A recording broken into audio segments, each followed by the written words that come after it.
You're on page 36 of your agenda, councillors. Page 36. So we've got you live coming in from where, John? Friends of Wainui Bush Park. We've got Right. a wet morning here this morning, and we're finding all sorts of weeds like this Japanese walnut. So that hopefully will be on in 2 minutes. I've been speaking to you, so Kia ora, good morning.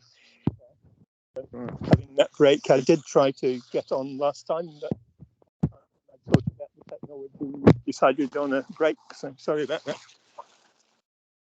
I'm just trying to work my way through too. Right, all the councillors, all ears, so we look forward to your submission. Yeah, thank you. Basically, I'm supporting what you're doing. I'm also questioning whether it's a good idea to have a targeted rate. I'm very pleased to see that so many people who've responded have responded positively to that. So it's great that that's something that people are now supporting. I think people are generally, as we've seen with the Australian election, things that are associated with climate change. And although the introduction to your report says there's no difference, or this change will make no difference to climate change, and it's probably quite right there. At least it's moving in the right direction. And basically, I wanted to mention that I don't know whether any of you have tried to get from Hamilton to Thames on public transport recently, but since the direct bus was closed in, was it 2019? It's been a very difficult thing to do. Basically, there's one intercity connection each day in each direction, and you have to go via Auckland, which means that presumably very few people do. And it seems to me odd that the largest city in Waikato and one of its larger towns doesn't have any direct public transport connection, when of course for most of history, recorded history, it has had a rail connection or a bus connection. So basically I just wanted to mention that, and also this point that it's not just those in these district council areas who use the services or will use them, but also those of us who are outside. And if there's going to be anything which a report can say this will make a difference to climate change, then it needs to be far more extensive than what's being proposed at the moment. So I hope for the future you'll bear that in mind. And basically that's all I wanted to say. So thank you very much. Thank you, John. Any questions, comments, councillors? Yes, Councillor Litchfield. Just like a comment and to thank my constituent member for being so brief and precise, and appreciate your input. Thank you, John. Thank you, John. Thank you for giving us the opportunity to see a live connection, which is not an office. Thanks. Yeah, there's also quite a lot of water in the stream and it's looking quite greyish as well. Very good. Very good. Thank you so much. Okay. Thanks, John. So with that, that's councillors, all our submissions, and we now move to our next phase, which is deliberations. And so Mark's going to take us through this section. So Mark, the floor is yours. Thank you, Mr. Chair. We're on page 204. First of all, can I apologise for the absence of Madeline Alderton? She's the Senior Policy Advisor who prepared the deliberations report with support from our corporate planning team, Jane. Thanks very much, Jane, for your help. Madeline, unfortunately, is unwell at home today. We do have Policy Advisor Kimberly Bell online if there are questions relating to particular submissions that they're across. So I'll defer to them. I'll defer to Kimberly if needed. But I'll take the report as read. I think the statistics on the front under paragraph 2 really speak to the public sentiment expressed through submissions in respect of the proposal. In broad terms, there is agreement or there is an understanding of the benefits in the Regional Council taking over rating responsibilities for public transport services that much like the submitters have spoken to today, most of the submitters today have spoken to an understanding of it, the benefits that public transport services can offer, and a desire to see public transport services in the Eastern Districts and the Coromandel in particular improved.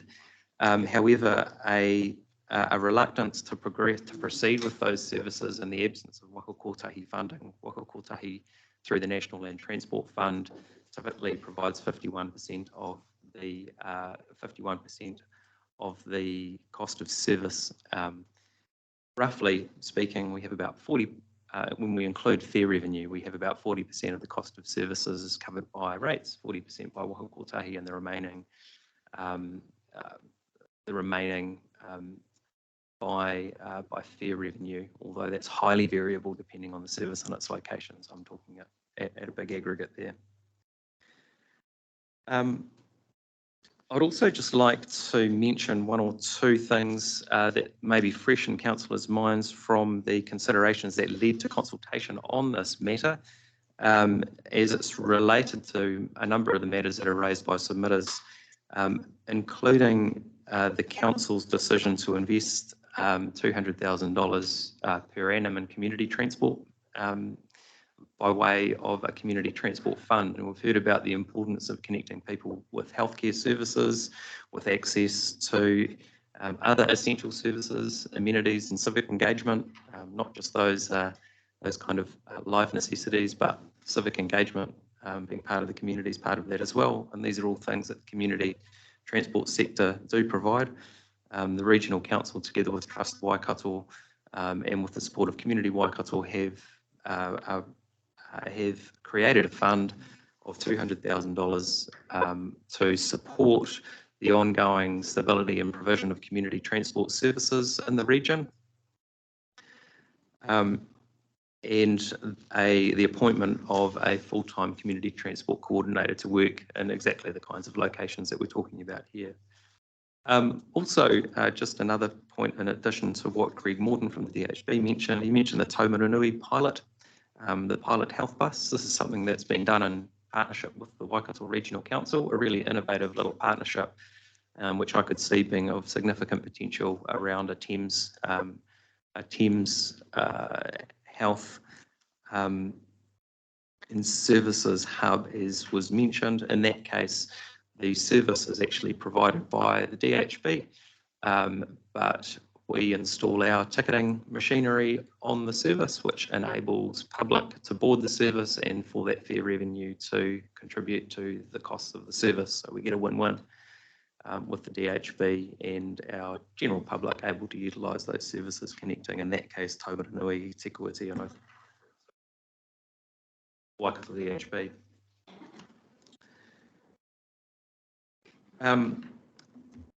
I know a matter of interest will also be, in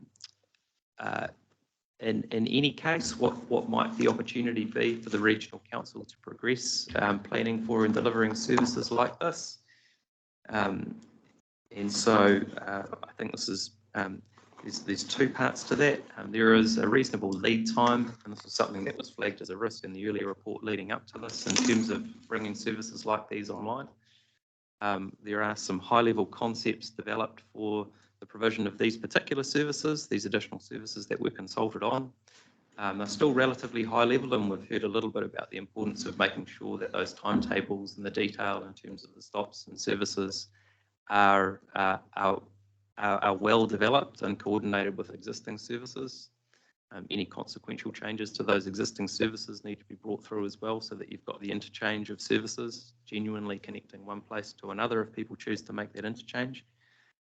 Alongside the tender documentation and other things, that would take us, in any case, probably out to about 10 months of an implementation timeline. noting that there's quite a lot of establishment time required for new services when you bring a new supplier on board, securing of assets, staff, training, and all of those kinds of things.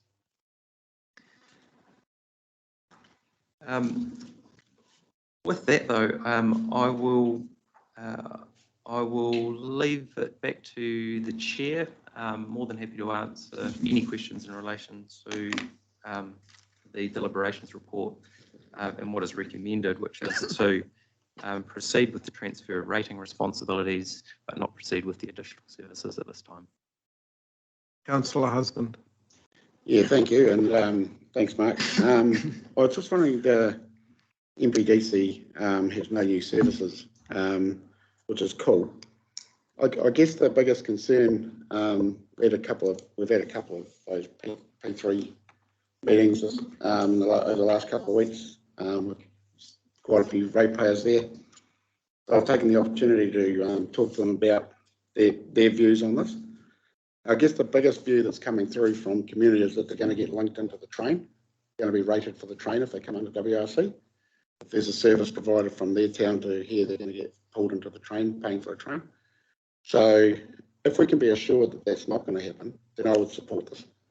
But if there's a concern that if there's a chance that it's going to be paying for electric buses for Hamilton and an empty train to go to Auckland, then that's a big concern for the ratepayers that I've spoken to. So yeah, that's the main thing. If I can be assured that there's going to be no linking the train to Taupo and Thames Coromandel and Hauraki, and then I'm happy with the paper. But if there's going to be some sort of cross-pollination, then the community says no. Through you, Mr. Chair, there would be no cross-subsidy of services. There will be no cross-subsidy of services under the model proposed. Just for clarity, the only time where under this model there is two parties paying for the same service is where those services cross the boundary, and there's part of the contribution from the place that the bus is leaving from and part of the contribution from the place that the service arrives to. But other than that, there's no services, there's no cross-subsidy of services under this model. Councillor Verka has a question. Yeah, thank you, Chairman. Mark, I'm supportive of the paper in there, but my question really is that TCDC and Hauraki are being rated, and there are proposed new services going on for those two district council areas. Matamata has been pulled into the new rating system, transferring to Waikato Regional Council, but there are no new services going into MPDC, which I think is a good option, because the 22 bus that stops outside my office 3 times a day shifts air backwards and forwards, and you're lucky if you see more than 2 people on there. It's good for percentages, because those mathematicians can say that the patronage on that bus increased by 100% from the day before, when it went from 1 to 2. Also noting that if the transfer goes over from MPDC to Waikato Regional Council for this empty bus full of air, it will actually be a reduction in what is collected from the rural sector and an increase in what is collected from the urban sector, which I totally support, and look forward to the people in the town complaining to the local news with letters to the editor and for this empty bus going through, and why is it now increased? So why was it included when there is no idea of extending services within that area? That's my question. Ta. Through you, Mr. Chair, there's services that connect through Matamata Piako, Hauraki, and through Thames Coromandel District do have the potential to provide a contiguous link in services up through those eastern districts, accepting a number of transfers depending on how the services are configured. Now, the transfer of rating responsibility in itself, in the absence of new services, you're correct, Councillor Verko, in that there is no immediate benefit in terms of additional services, but what it does do And this is some of the benefits that the Public Transport Business Improvement Review talks about. It does preserve the option for the council in the future, should it want to design services that cross those boundaries, to raise the funding for those services in a far more straightforward way, and accordingly be able to plan far better for an integrated service, because you're not having to deal with slight differences in willingness to pay across a jurisdictional boundary. So that's really the benefit. It's not a short-term benefit, it's a long-term benefit that would come from the integration of that rating authority. And this would actually give us 1 more year of that integrated approach to rating across that eastern arm of the services than under the Business Improvement Review, which is really, as we discussed some weeks ago, now targeting long-term plan 2024 for implementation outside of this eastern arm of the public transport network in the region. Thank you, Mark. Can I ask another question? Yes, sure. Yeah, what I'm opposed against is that in the proposal in there, it is that the new services will run with subsidy coming from NZTA. What we are saying in our business case is that if NZTA don't fund it, we will fund 100%. This, I believe, is a dumb idea. It sends a message to NZTA that any of our transport issues, whether they be a train or anything else, that we're prepared to fund 100% of it. And therefore, I am disappointed that we have made the comment that we will fund 100%. If you asked NZTA, would you like to fund it? But if you don't, we'll pay 100%. I'm pretty sure on the answer you're going to get. Through Mr. Chair, if I can clarify, we did receive correspondence from Waka Kotahi that I understand has been included in the papers. Waka Kotahi have confirmed that they are not at this time going to be in a position to fund the additional services, and the recommendation of staff is to not proceed with the additional services. Stu Kneebone. Yeah, thanks, Mark. Those first 2 recommendations I'm quite supportive of. I'm a bit torn about number 3 in terms of the new services, and I wanted, if I could please, through the chair, to get you to expand on your reasoning, your staff's reasoning for not progressing. I obviously understand the basic reasons you've given, but so, for example, can you explain to me how the Waka Kotahi do their planning and their associated budgeting? Because I've heard commentary around the potential for us to have, I guess, a bulk funding type arrangement with Waka Kotahi, and I might have used the wrong terminology because I just haven't been involved in this space to know that properly. Interested in Hugh's comments around precedent setting, because I do understand there have been situations where we have progressed with services that don't have Waka Kotahi funding, and the Waka Kotahi have subsequently come on board and funded us, but I could be wrong on that.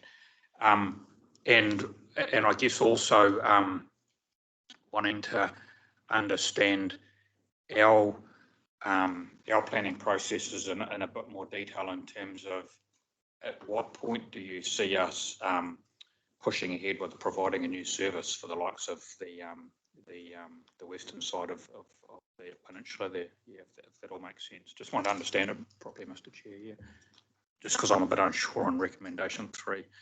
Mark. Somebody's got their light on. Sorry, force of habit. I'll remember to turn the light on, leave the light on. Thank you, through you, Mr. Chair. Just a couple of questions there. I'll try and answer them in turn. First of all, relating to, I guess, the last recommendation relates to, I guess, a trade-off of pros and cons, and that's really, I think, what the council is looking for understanding over. So our planning process does take time. So at the moment we generally have 3 stages in the delivery of a new service. We have the development of a high-level concept, which is the type of thing that's been proposed here, X number of services a day over this type of route. Now, this gives us the ability to ourselves prepare high-order cost estimates for the purpose of seeking funding through long-term plans and through Waka Kotahi. That is still quite high level. It doesn't have detailed timetables, it doesn't have stop locations, and it doesn't have some of the other matters that we've heard about from the community as being really important in terms of the integration of timetables. Increasingly as well, we're hearing how important it is from parties that are tendering for services to have clarity over things like depot locations. Probably not such a big deal for something like a regional service such as what's proposed here. What that means is it takes us from where we are now a good number of months, probably 3 to 4 months, to have our tender documentation ready to go to market for the procurement of new services. Going to market for new services from the time that we go to market to the time that we've awarded the contract, depending on how long we need to negotiate to get real confidence there, we've probably got about a 3-month time, 1 month up front, 1 month in the middle, and then 1 month at the end to take through the processes that you're all familiar with, including going through our contracts committee and the like. So that takes us about, let's say, best case scenario from if we were to start now, from the situation that we're in now with concept type services, about 6 months to having awarded a contract. Then we have the need for the provider who has been awarded the contract. We need them to be able to stand up their services. So depending on whether they are an existing operator, what other services we have or what other types of services are operating in that area, we typically allow approximately 6 months for people to be able to stand up a new service, up to 12 months if it's a really big new change, such as one of our urban services that requires a whole bunch of new fleet and depots and this type of stuff. So that's in broad terms the establishment process. Right, just give some clarity on that, because that was my question. In the papers, you talked about a risk to not be able to stand up the service. What I'm hearing now is that it appears that it's most unlikely that the service can be stood up. So that's a difference in view. You're going from what is a risky thing to what is now, what I'm hearing is unlikely. So what I'm raising is that unlikeliness related to, because we consult on a certain level of service, we have to either provide that level of service that we suggested. If we can't, we really can't throw in some other option. We have to align with what we're consulted with. So generally speaking, what I'm hearing from you is we've moved from a risk to a higher risk situation potentially, and probably unlikely. Is that correct? Yes, through you, Mr. Chair, and just to, I guess, clarify why this has become a bit more challenging of an environment as kind of week by week. And it relates to some things in the environment which potentially increase those lead times for a new service to get up and running, and that includes some of the supply chain challenges and ongoing nature of the, I guess, national driver shortage. So that, I think, councillors, to me, that's a very significant matter that we need to consider, is the ability to actually provide the service if we go down that route. Councillor White. Yep, sure. Oh, yeah, sorry. Interaction between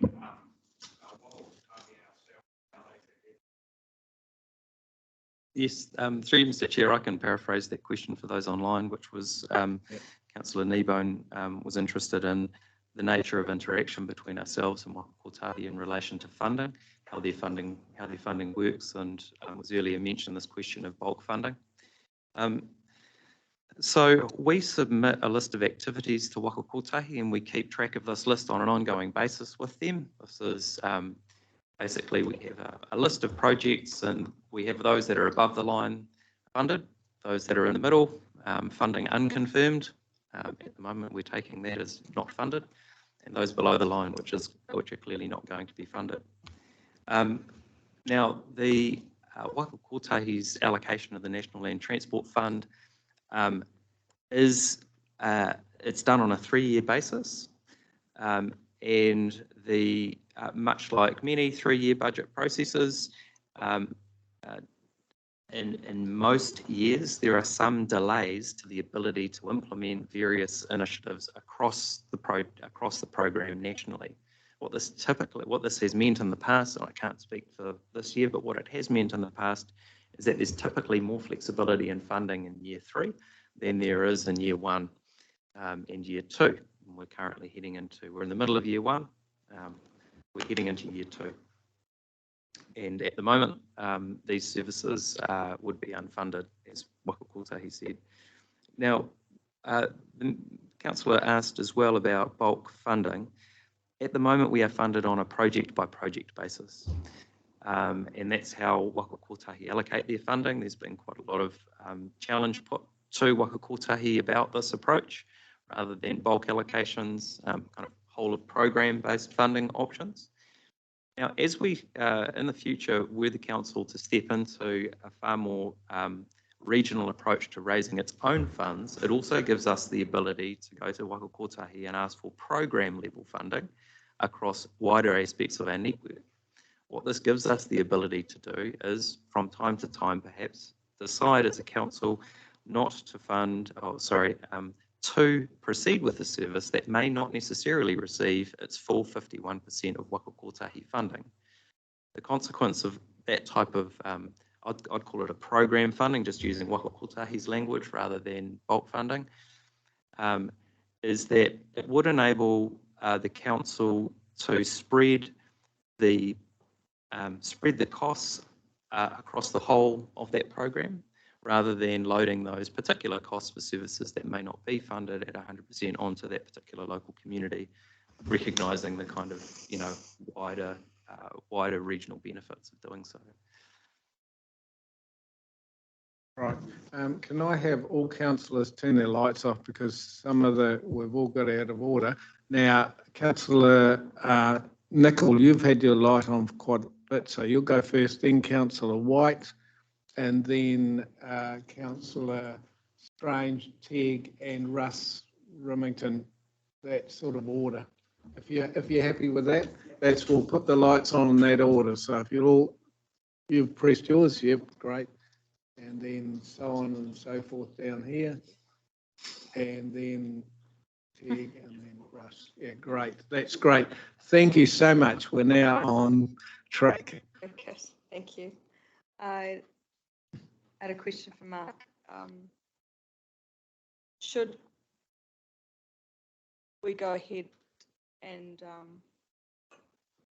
well, one thing to just put on the table to just clarify is I think that the inflexibility that we're dealing with is obviously not going to work in future when there's a trend of wanting to increase public transport services. And so anything creative to get around that, and thank you for the answer you just gave to Junebo, is helpful. My question to get to the point though is, if we were to go forward with scoping and looking at delivering these services, if Waka Kotahi funding or for the subsidy did become available, is that able to flip on immediately? Or is, if we say we're to commit to a trial of 12 months, that we've pretty much made that decision and that is going to stick that way? Because obviously wherever the opportunity comes to recover that subsidy for this, it would be great to be able to do so. Yeah, through you, Mr. Chair, I think this is a bit of a challenging situation where the Regional Council itself has indicated a potential willingness to consider funding 100% of the share.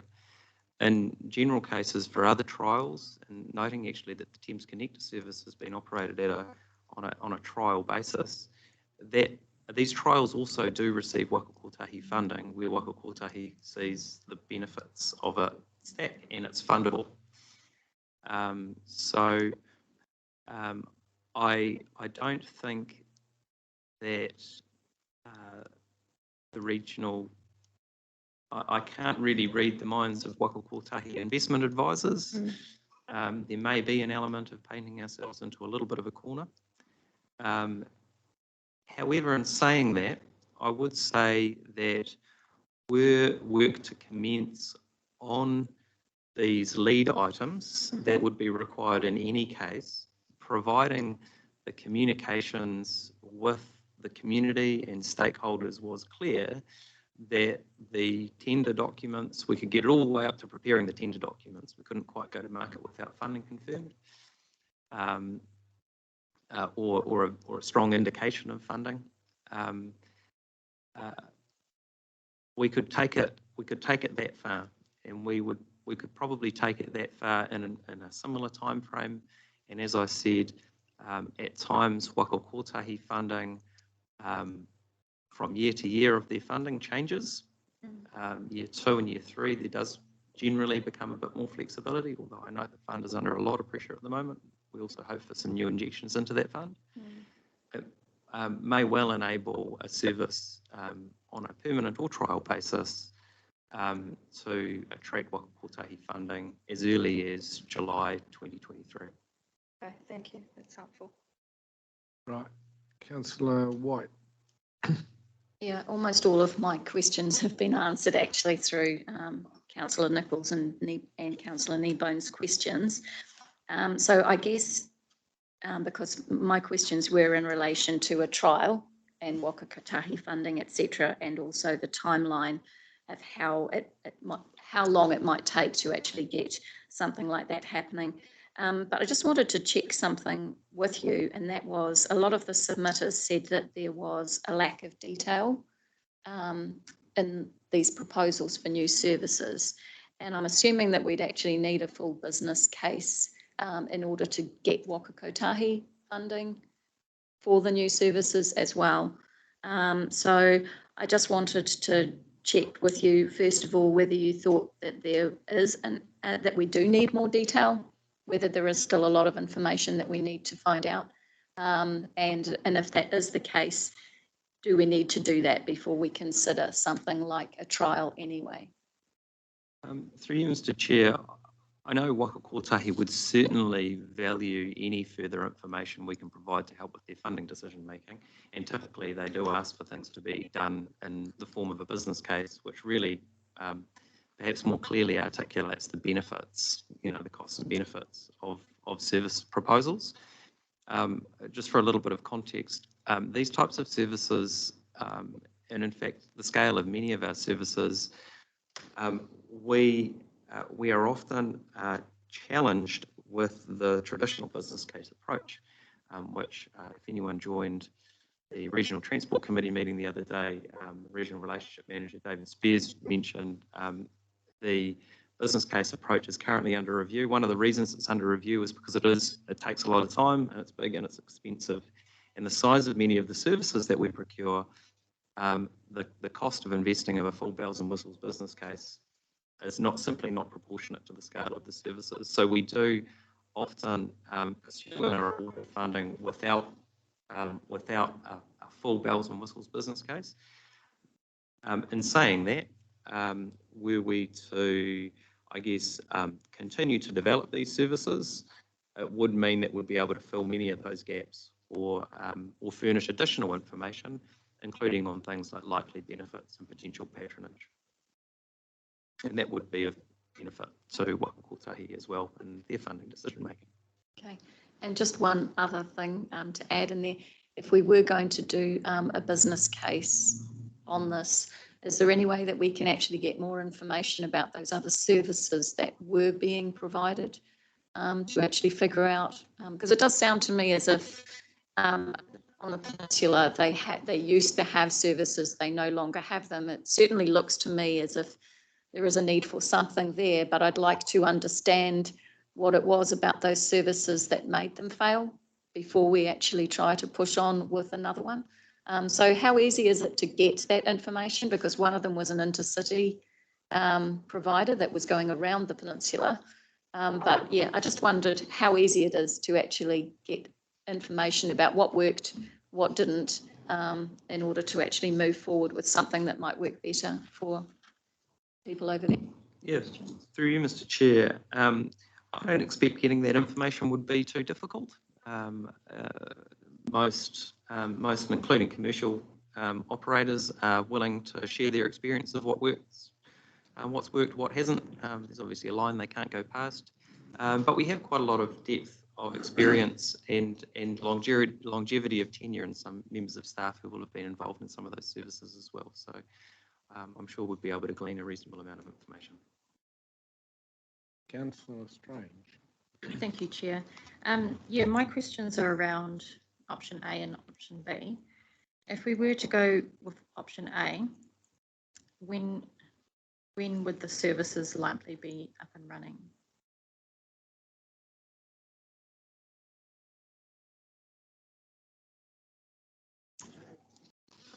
And how long would the contracts be for?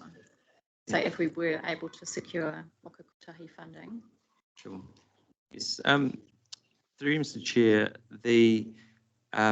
I would expect, in line with the approximate timeline that I provided in response to the other question, we would be tendering in July 2023.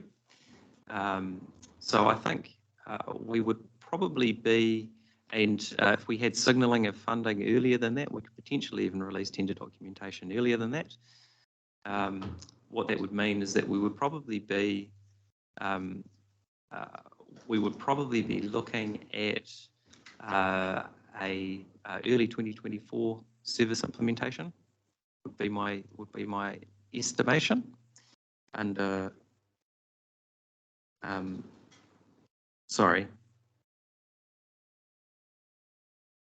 under option A. Under option A, if Waka Kotahi had not written to us and said that they couldn't provide funding, we would, I think, be able to look at implementation in about April 2023. And how long would those contracts be for? And contracts in line with Waka Kotahi requirements are tendered, unless we seek an exception to that, for a 9-year period. Okay, and option B would be a 12-month contract without Waka Kotahi funding. Option B, 12-month trial. if we were to, the lead times would be the same in my view, and I guess the terms of the contract would be determined by this process at the moment. It's be that 12-month trial or 24-month or what have you. So just clarifying that, when would the start of the service be under option B? My understanding is that we would be aiming to have a service up and running under either option A or option B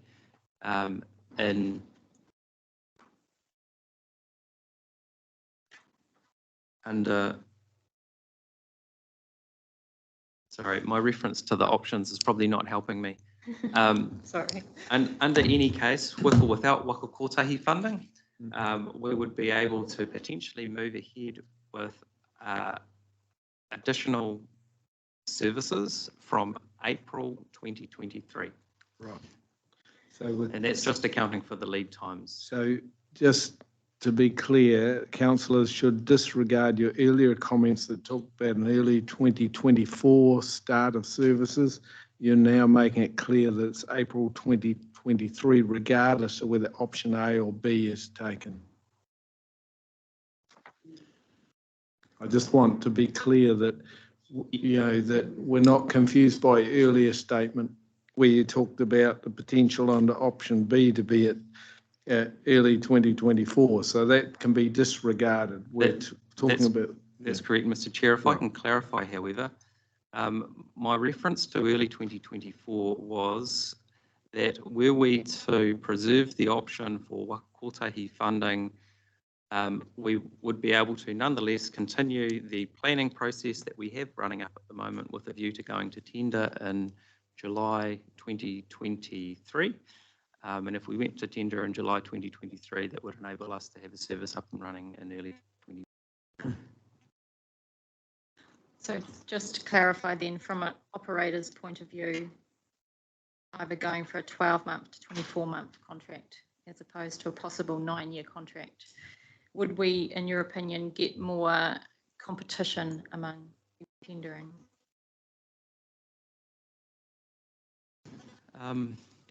Yeah, through you, Mr. Chair. I don't think it would make a lot of difference. The reason why the tenders are the length they are is because it enables people to secure vehicles, employ staff, and depreciate those vehicles over the life of the contract. I don't think that increasing from 12 to 24 months would make a lot of difference.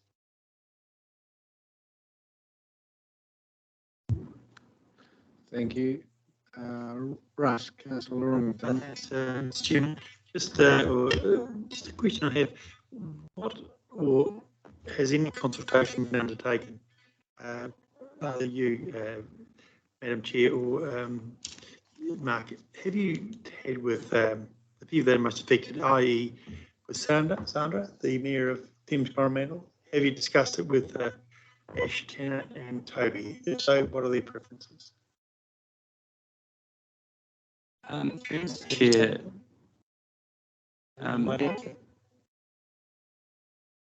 through Mr. Chair, there have been some conversations with members via the Regional Transport and Regional Connections Committee. None of them have been directly with Sandra Gowdy, and most of them have been in the context of the Public Transport Business Improvement Review rather than this specific proposal. What that means is that they haven't provided specific views on whether or not they feel the additional services as proposed should be proceeded with or without Waka Kotahi funding. What they have provided some views on is the extent, is their support or otherwise for proceeding with changing in the rating authority. The sentiments in relation to that are covered in their submissions, both on the that are included with this, which are broadly supportive in principle. They have some questions around the timing. So, just to clarify that, because that follows a question I had, which was, how would you envisage the relationship if we took over the rating side of things, given that some of them have expressed a concern, if not opposition to that? So how would this council's relationship be with those other councils involved? Yeah, through Mr. Chair, I think there is a little bit of risk associated with that. The three councils have, to varying extents, supported in principle the rationale for changing rating authority. They all agree that the approach to gathering the local share of funds is not is unduly complicated, and it hinders our ability to adapt and develop and deliver services that meet the needs of those communities. What they have also said, however, is that they would like to be a part of a process of developing what that future funding policy might look like, so that they can have confidence that the costs by the ratepayers are split equitably among those ratepayers.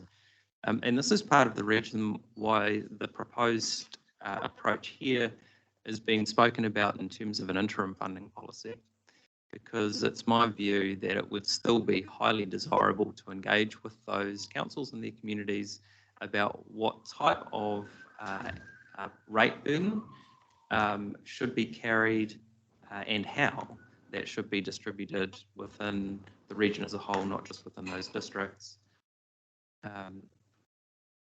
You got a follow-up question, Russ? Yeah, I had just a comment.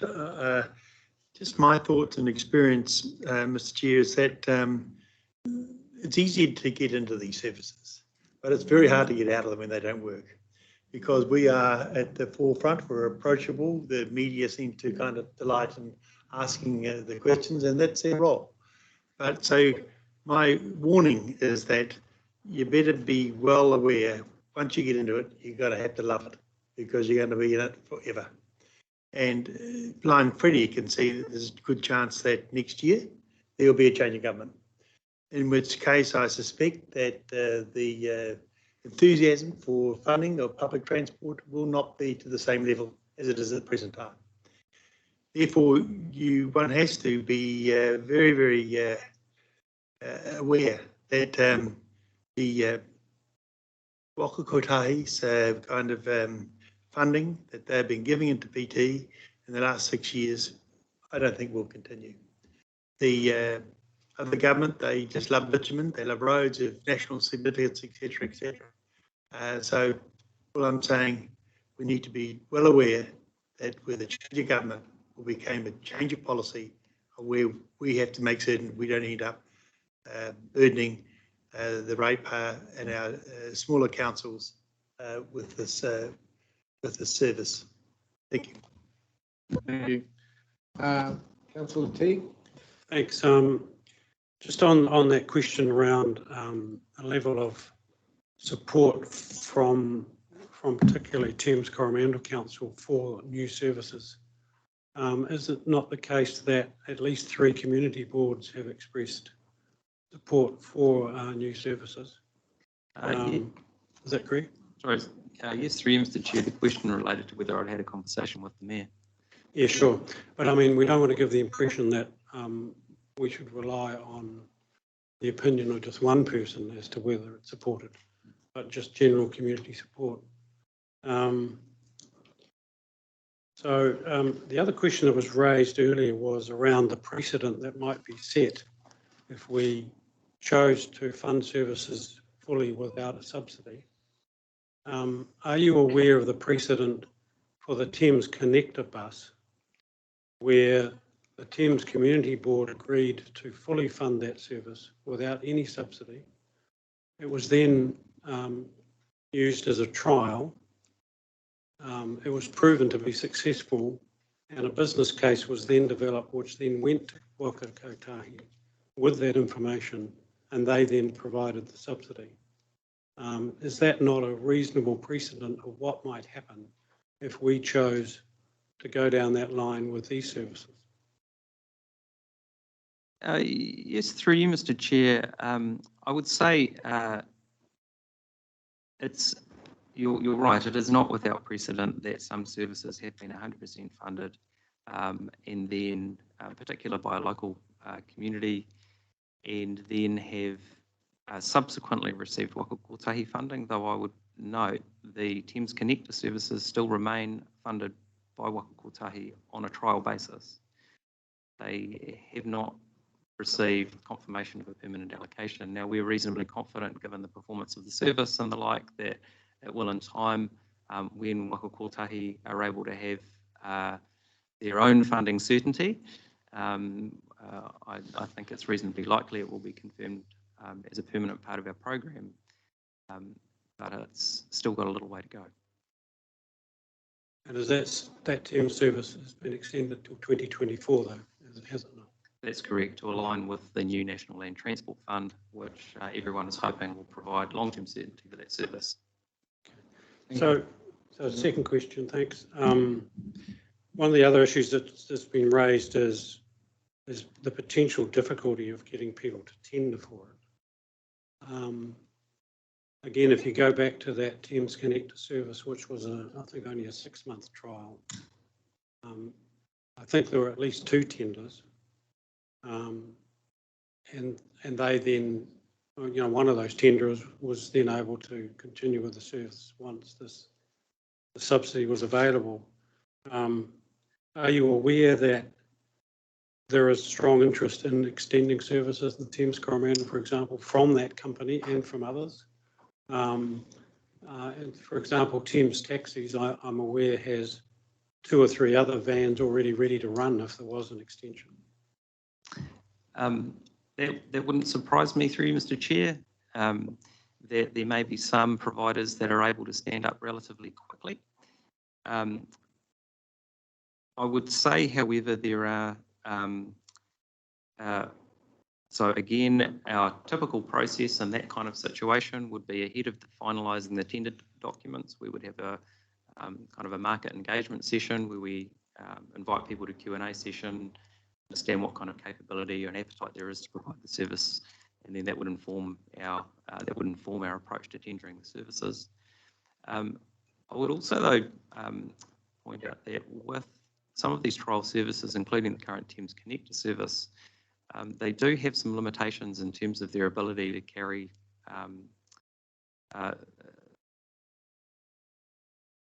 Sorry, I'll start again. The vehicle types that are used are effectively minivan services, which look very different, if you'll notice, to some of our small vehicles that are operating around the city. But the reason for that is those are fully accessible Waka Kotahi standard compliant vehicles, which provide for wheelchair accessible, disability access, and all of these types of things.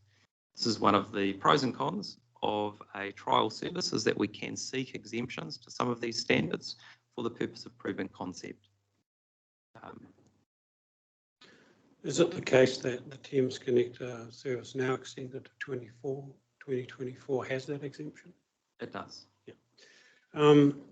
So one of the other things that's been proposed in the Regional Connections Committee is the concept of a upon-demand service. And there's as you council's aware, there's a trial going on in Hamilton.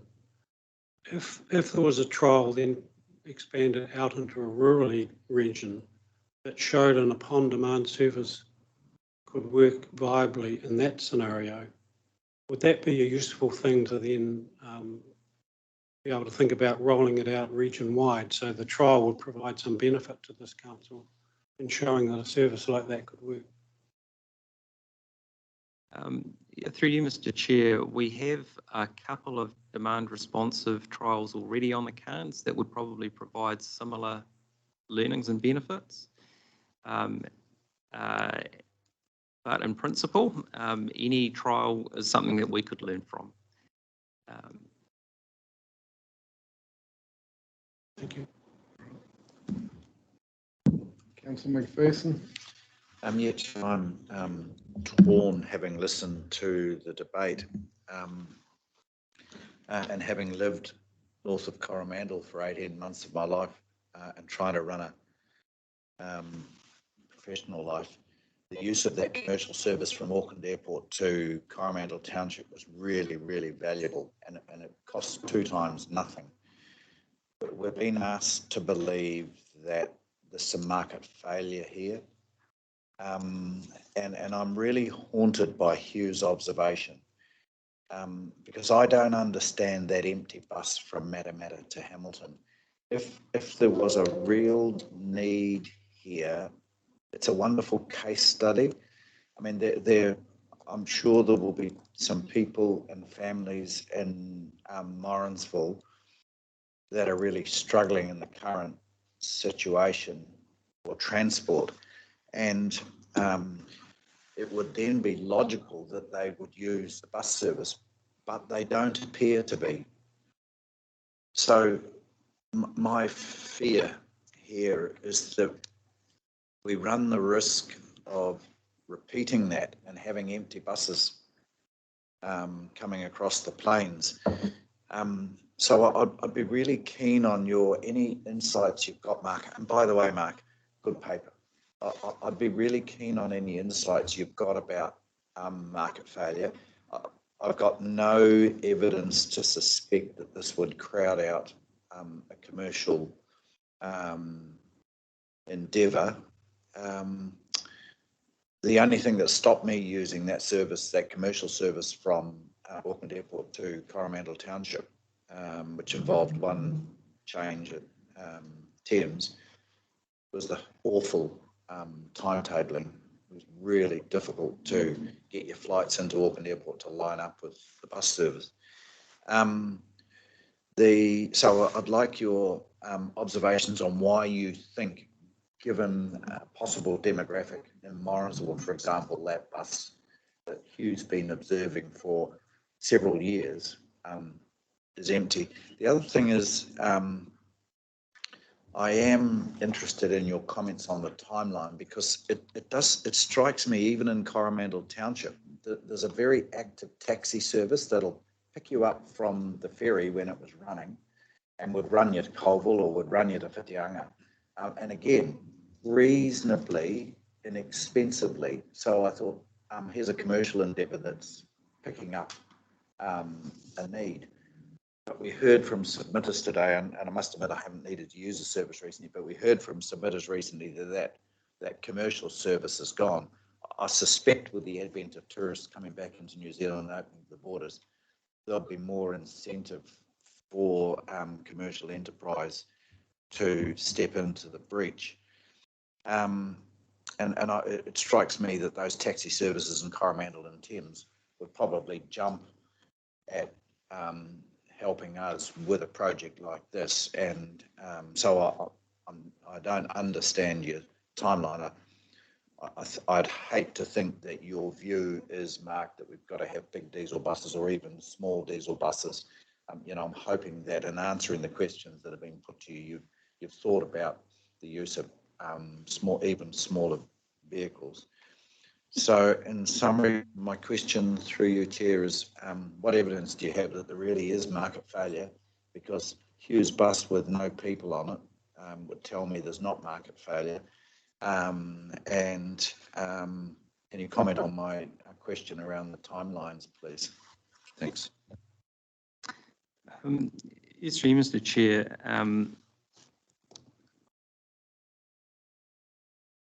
I'll start with the part in relation to the extent to which there may be market failure, and I'll refer also to the Matamata service. And I know that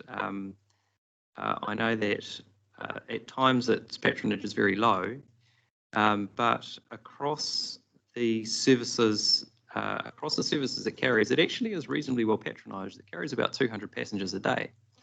That particular service. The off-peak services are often not well patronised, and at these times we have very low patronage, but the marginal cost of running the service, because you have the fleet otherwise standing, is very low. So there is demand, but it is very peaky. And this is one of the challenges that we're seeing where we have with public transport in general, is that the peak demands often really push us in terms of providing capacity to meet the peak, and then that capacity is underutilised for 4/5 of the rest of the time. In respect of other market failures that exist in places like the Coromandel, I think we heard it from some of the submitters as well. It's not across the board a lack of transport options. What we do hear is that there are some people in particular locations who have particular disability needs or healthcare needs, or maybe no longer have a driver's licence, particularly those on fixed incomes who may not be able to afford the private transport options, who otherwise suit most people most of the time. Which is one of the reasons why the approach that's taken has been taken to date, has been one that's been attempted to be quite targeted in terms of the nature of services and supports offered, and why we're starting to talk more and more about things like the total mobility services, which receive 75%, not just 50%, but 75% government subsidy.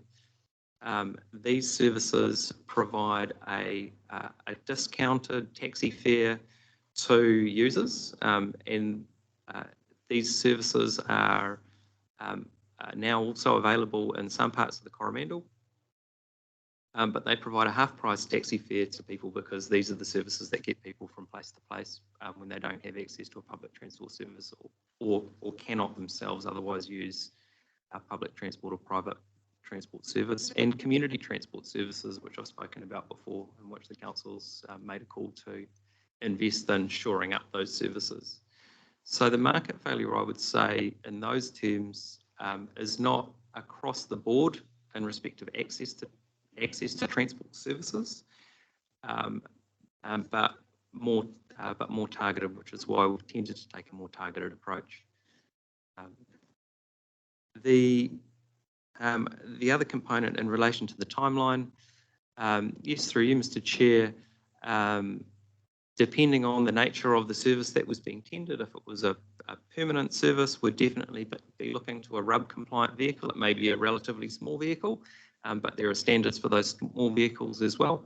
And there are lead times just with getting a camper van kitted out. These coach builders have their lead times that we would need to slot into as well, whether it was a large vehicle or a small one. The larger the vehicle, the more likelihood there is that we would need to get it from overseas, or the supplier would need to get it overseas, so the lead times do get bigger. But with these smaller vehicles, often the lead times are shorter. Although what I would say is that we're experiencing real supply chain challenges, not just with the big items, not just with vehicles. At the moment, we're experiencing a 9-month lead time to get a new ticketing machine. We're fortunate that we've forecast our expected requirements and have pre-ordered where we expect that we will need them to manage that. But it's not just the big items like getting a new bus, it's right down to the small things that these supply chain challenges are affecting, and not just my area of the Regional Council's business here. Right. Have we extinguished anybody, any comment online, Hugh? You fine? Stu, husband. Yeah, thanks, Barry, Chair. I guess I get concerned a little bit with you haven't seen the mayors. It's all good to work between staff, but the relationship is at a political level. So I guess that concerned me when I heard that the mayors haven't individually been given the briefing by us. So can you move that microphone a bit closer? So that is a concern to me. But my old mate Lois Livingston, God rest her soul, we were bitter enemies in this chamber, but we were actually good mates outside it. But even she conceded, and she was a very good transport person and really tried to get transport up and running. And that the 22 buses from Te Araha, not Matamata. So it does do a great job at taking all of our rangatahi out of the area to the Hamilton schools. Does a fantastic job at doing that, if that's what we're about. But it's absolutely dead, as Hugh says, the rest of the day. And it would be dead if those kids weren't going to school over in Hamilton. So that concerns me. It's it's a brilliant school bus. Absolutely. Yep, and agree. It takes hundreds of kids out of our area, out of our schools to Hamilton schools. But yeah, I do, and I support Dennis with Coromandel. I totally understand getting people around that Coromandel is important. I totally get that. But the reality is, for me, is, and as I've listened to the debate, we're not sure where it starts. We're not sure where it goes. No costings really have been done. And now we've got no subsidy from the NZTA at this stage right now. That's all we're debating is right now. So, yeah, it just, and I guess in the world we live in now, sadly, and I'm not saying it's a good thing or a bad thing, but people with a tribe of kids, and we only have to look down in the car park here under the building. I think every councillor's car's there. So it's just easier to get in your car and go there, and if you've got kids, I think that's what we need to be addressing, is how to, if you've got a tribe of kids, you got to just throw them in the car and go, and it's just as easy to go to Hamilton with the kids.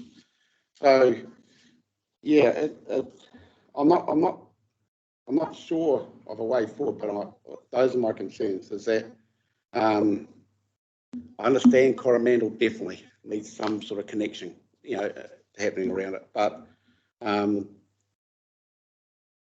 yeah, we go to a group with Hugh, and it involves two of the principals from Te Araha and Morrinsville, and they're furious at this regional council that we keep putting these buses on to take their kids out of their schools to Hamilton schools. And then we say how great the service is doing, but the service is actually just school kids. So yeah, lots of way up, but I don't know if I can support this if it hasn't been to the mayors, on that political level. If politicians from this organisation, because as I understood, Dennis and Angela were going to meet with the mayors, and I was happy for myself, and I can't speak for Hugh, but we were sort of happy that Angela and Dennis led that, because that was the thing. We thought that was happening. And if that hasn't happened, well, that's a big whoopsie, in my opinion, just in my opinion. Thank you. Councillor Strange. Yeah, thank you, Chair. Yes, Stu, you do raise good points. Hugh and myself visited the mayors earlier on in Tronium, and they suggested to us that we should rate for PT. So the ball process was started. So yeah, that was based on a conversation within the first year. I've been on the phone with Sandra earlier in the training as well, and also recently with Mayor Toby and Mayor Ash as well. So yeah, I am keeping those relationships open. Yeah, and I do get that local voice is really important.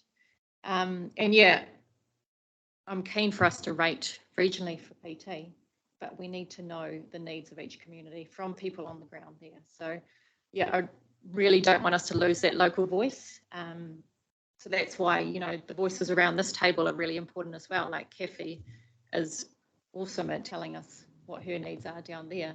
And so, yeah, if I put that challenge out to you guys as well, yeah, to not be too shy coming forward for what you hear from your community.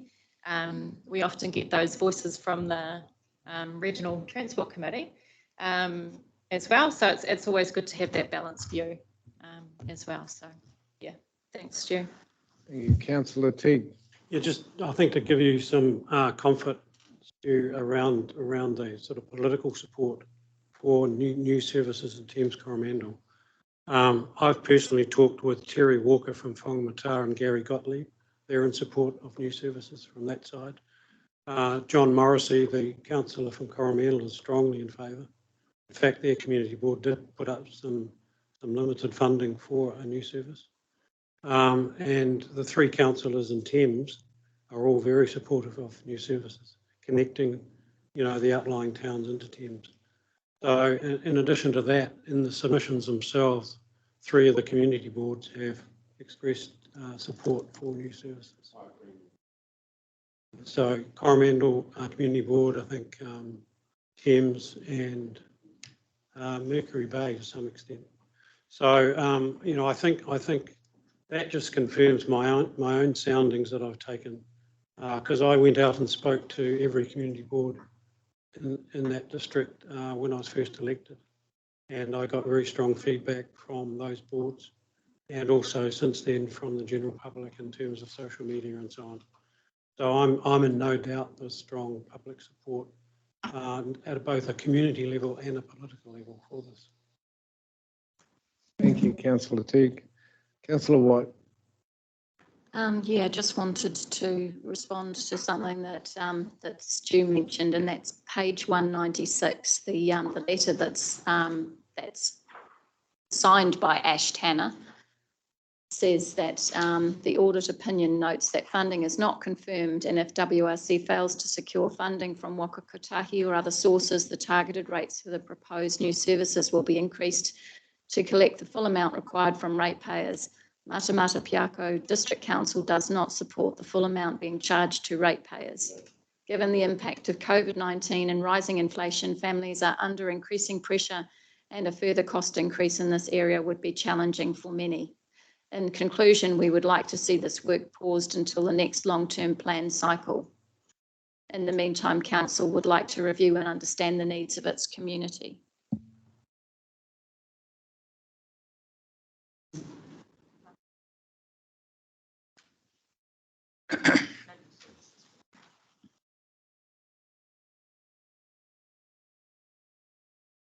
Right. One, Stu Nebo. I don't know if our points of Flick your light clarification on. were going to be similar, but I'm assuming that Ash Tanner is talking about a new service that would be funded by Matamata Piako ratepayers, not TCDC ratepayers. That's kind of what I read into that, but I could be wrong. Yeah. Yes. Yeah. Yeah. After you've finished, I'll be brief. I was just going to suggest that, Mark, in terms of recommendation 3, noting the commentary you've provided us around potential implementation timeframes, if we were of a mind to proceed with planning for a new service, would it be that Regional Council proceeds with planning to provide a new service on the western, is that how you describe it, Dennis, or western part of the Coromandel Peninsula is how I look at it. Yeah. Yeah, of TCDC, yeah, but because I'm assuming, given the 2023 potential implementation, the rating component of that, that may well change given the timing with regards to Waka Kotahi's 3-year budgeting process as well. Stu, did you want to comment? No. Press your button. Yeah. Sorry, it's just a point of clarification. It was just, can Thames Coromandel be separated out of this? Like, can we rate Thames Coromandel? Because that seems to be where the actual need, the real need is. So just, yeah. So that can be considered just to be, what I'll do is I will receive the report. If we're ready to move on to decision making, what I'll do is then I'll take the motions and we can debate those. So if you're all happy, what I'll do is I'll call for, is it fair, the general comment first?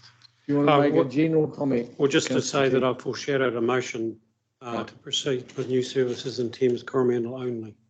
Right. Okay. So what I'll do, if council's happy, I'll move to receive the report only, and then I'll proceed to the proposed motions. So there's 2 reports to receive, of course. So we're receiving, have we got them up on the board there? Yeah. So got Councillor Strange and Councillor Hodge. As move and second. Yeah. As covering those 2 reports. Receiving only, yeah. Yeah. Through the chair, could, on the second one where it's 1, 2 and 3, could we take the second one separately from number 3? Yeah, the way I think we should play it is, I think we should look at each one, if you're happy, council, because I'm not sure where you are on point 2. So I'm taking the receiving first, and then I'm going to move to the point 2. Yes, that's right. So Janine's, we're going to wrap up Janine's report in this one as well, if the mover and second is happy. So it's both reports, Janine's report and then this report. So I put that motion. All those in favour, please say aye. Aye. Those against? Carried. So now we move on to discussion on the staff, which is just talking about the rating side of things. Because I think it's important you discuss that about the rating, because that's quite, to my mind, is another step which is quite separate from the other. So with that, I'm happy to receive a motion if you want to run with the staff recommendation or not, and a view of the council. Councillor Strange. Happy to move the second. Right. So the one up there, Councillor please. Strange has moved the point 2 and Councillor Teague has seconded it. Any discussion? I'd like to flag a motion. What do you want to call it? Amendment to that? Amendment, yeah. Amendment, well, we have to deal with the amendment first. So what's your amendment to? The Waikato Regional Council takes over the rating for public transport services in Thames Coromandel, full stop. So and that's in line with everything else. And then, right. Then we can work with the others right. At a quick pace. Hauraki and Matamata are removed from it, from what the other motion was. This is the amendment that we're going to consider. Debate around that amendment, please. Right. Russ Remington seconded that amendment. So it's now to be discussed. And Councillor Nicol is the first comment. A question to Mark around what the benefits are. I realise we don't want to recover things too much, but just laying out what the benefits are of or the detriment of not having Hauraki and Matamata Piako included in just pros and cons. Yep. Yep. Yeah, through you, Mr. Chair. A couple of the benefits for this would be that were the council of a mind to proceed with services in Thames Coromandel District Council in particular, some of those services will be able to be funded via this mechanism. It would also enable some time for further discussions with the councils, Maramara, Piako and Hauraki District, in respect of the rating approach. On the flip side of that, a couple of the main disbenefit of this would be that if through Annual Plan 23 or Long-Term Plan 24, the council didn't proceed with adopting a more regionalised approach to funding, the benefits of having this whole Hamilton, Maramara, Piako, Hauraki, Thames Coromandel arm of the network under a single funding model would be lost. Just to clarify there, what we went out and consulted on was not really talking about a more regional, but it was talking about specific services. So I wonder whether that last comment is relevant within the context of what we're talking about here. Through Mr. Chair, I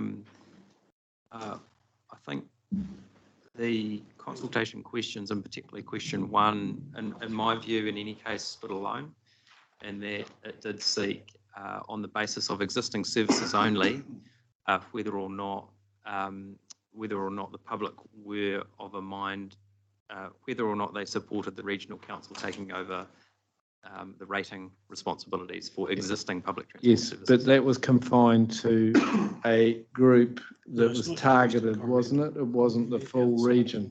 So all I'm making the view is to make a statement that's wider than that. And what we're talking about is really not to be considered. You can't say that, okay, now it just extends the view across the whole region, because it hasn't been surveyed. So my comment is that we should be strictly looking at that, and I do take your positive comments. What you're saying is the amendment sought would actually help. There doesn't seem to be any hindering elements. So is there anything, those negatives you said are really talking about the wider perception of the regional transport? Through Mr. Chair, I would need to go and have a look at it, but one of the services, I understand one of the new services proposed does go between the Hauraki and Thames Coromandel district boundaries in relation to, in particular, the service that would connect into Waihi. And so that would change the dynamic in relation to those funding and bring into question the ability to fund the Hauraki share of that improved service. And also I would say, Mr. Chair, while the benefits of having an integrated funding model would be limited to this part of the network, the benefits still hold. And this was one of the reasons why this particular cluster, including Matamata Piako, in spite of not having any new services proposed, was included in the consultation, because nonetheless there would still be benefits of having this arm of the network under an integrated funding model. Councillor Teague. Thank you. I think what we have to go back to is that we did go out and consult on whether we would rate in these 3 districts, and the result was that yes, 79% said we should. And I think it's going to be very difficult for us to ignore that level of public opinion. The other point I suppose I'd make is, apart from the benefits Mark outlined of having, like a sub-regional hub, if you like, involving those 3 districts. So, the body of evidence, I think, is that people want to be able to connect within that sub-region. They're not so interested in actually connecting to Hamilton. They want to know how they can get around within that eastern region. So, and depending on how the debate might go later today, I don't see an appetite for new services in Hauraki, and there are none proposed in Matamata Piako. So actually, if we do choose to rate for it, it will actually make no difference to those two districts because we're not going to be imposing any new rating demand on those two. So, you know, it's a fairly academic exercise as to whose rate demand that goes on, really. That's about it. So I think there's really good reason to include all three regions. And the other thing is that ultimately, I think there will be support for us doing this region-wide, and the fact that we get three district councils areas on board at this stage, I think helps that process. So just to be clear, you won't be supporting the amendment? No, I don't think I would. Councillor Strange? Oh. Thank you, Chair. Yeah, I'll just add to Dennis's comments on that, building on that 79% in favour of us rating.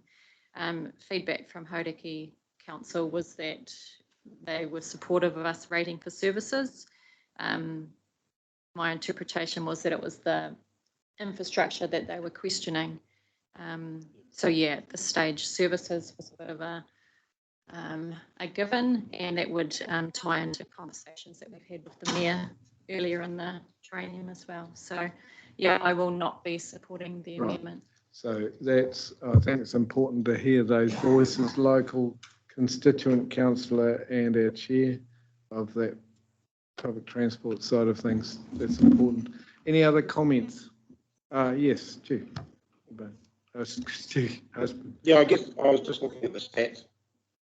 34% of the submissions come from Thames Coromandel, 3% come from Manamata Piako, total of 3 submissions. Yeah, I just think this has been rushed. That's all. I think it could be a good idea. We have at the moment an empty bus going from Tiara to Hamilton, except for the school kids.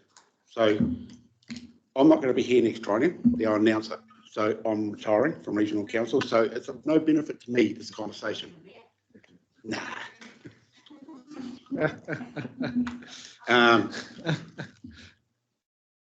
Yeah, maybe. So, but I would like us to just take our time with it. I'm sure that most of the people sitting around this table will be back around the table. So I'd like you to take your time with it, you know, and just make sure we got this right at a political level. There hasn't been the engagement out of Manamata Piako. Hugh knows. I wish he was online. Are you there, Hugh? Because we've spoken with Ash only a month ago, and he doesn't support it. I am here. And I can't speak for Hauraki. I haven't spoken to him. I'm wondering why South Waikato isn't involved in this. That feeds into Matamata. So there's a lot bigger conversations to be had about this. It feels like we're just rushing this through for this one arm, which isn't an arm because the Eastern actually includes South Waikato. So, yeah, I'm all happy for Thames Coromandel to go through, absolutely, and look forward to what developments come out of it in the future. But yeah, I think I'd rather see it politically. Just take our time with it and make sure we get it right. I'm not against the concept. Yeah, I'll put it out there. I'm not against the concept. Kathy. Again, just drawing your attention to page 195, which was that letter from Matamata Piako District Council. It said, Matamata Piako District Council are opposed to WRC taking over the rating for public transport. As explained in our feedback to you dated 15th of March 2022, Council are supportive of the longer term view to taking a regional approach to the rating of public transport. However, we do not support this at the current time. This is due to the number of upcoming reforms and changes in local government, which are seen as priorities. And we wish to continue to advocate for our communities and would prefer to rate for public transport ourselves. So just wanted to highlight that particular aspect for Matamata Piako. Thank you, Councillor White. You're right. Hugh, you've got a comment, Hugh? Yeah, to a large extent, we're repeating what we've done in the past. And I don't know, 6 years ago, there was a discussion on the Regional Transport Committee that the health shuttle services that operated from Thames to Paeroa to Te Arawa to Morrinsville and into Hamilton was inefficient, and therefore there's got to be a better way. And if we could coordinate the whole lot, put somebody in charge of coordinating so that you rang one number and you could be picked up from Te Arawa by a health shuttle coming through Thames, and therefore it was a far more efficient service. In response to that request, the RTC engaged a consultant to look at and talk to the various health shuttle services providers and see whether that would in fact work. We got a very resounding no, get away, leave us to run our own local services. The answer that we got was the various towns that run these health shuttle services said it is our local people picking up local people and taking them to medical centres. We do not want a wonderful organisation run by the regional council that will say, no, this shuttle will be there, and it is not what we want. If that's the way that you intend doing it, we're all out of here. All our volunteers will disappear, all our funding and everything else will disappear. You take it over, because we don't believe you can. And following from that, I said to Matamata very recently, hey, if Regional Council took over your health funding services, would you let it go? And they said, we would fight you with bullets. We do not want you interfering. We don't believe you can do it effectively as we can with our volunteers for our people. Do not even try, or you're in for a long, long fight. So therefore, support Thames Coromandel. If they want it, give it to them. Hauraki, I'm not sure if they want it or not. Matamata Piako certainly does not want it. So I will be supporting the motion that we support TCDC only. Thank you. Right. Okay. Kieran. My only question would be around the 51% funding of New Zealand Transport Association. How, if we decide to go for it, how would you pose the question, seeing that we're separating the areas, Mark? I mean, 51% on 3, would they still consider, 51% somewhere on the one-off and leave the other 2 under preview? I just need to understand that, because, the paper is saying 51% or 3, and everybody looks after their own. Yes, through you, Mr. Chair. It doesn't really change the picture very much in respect of Waka Kotahi funding. I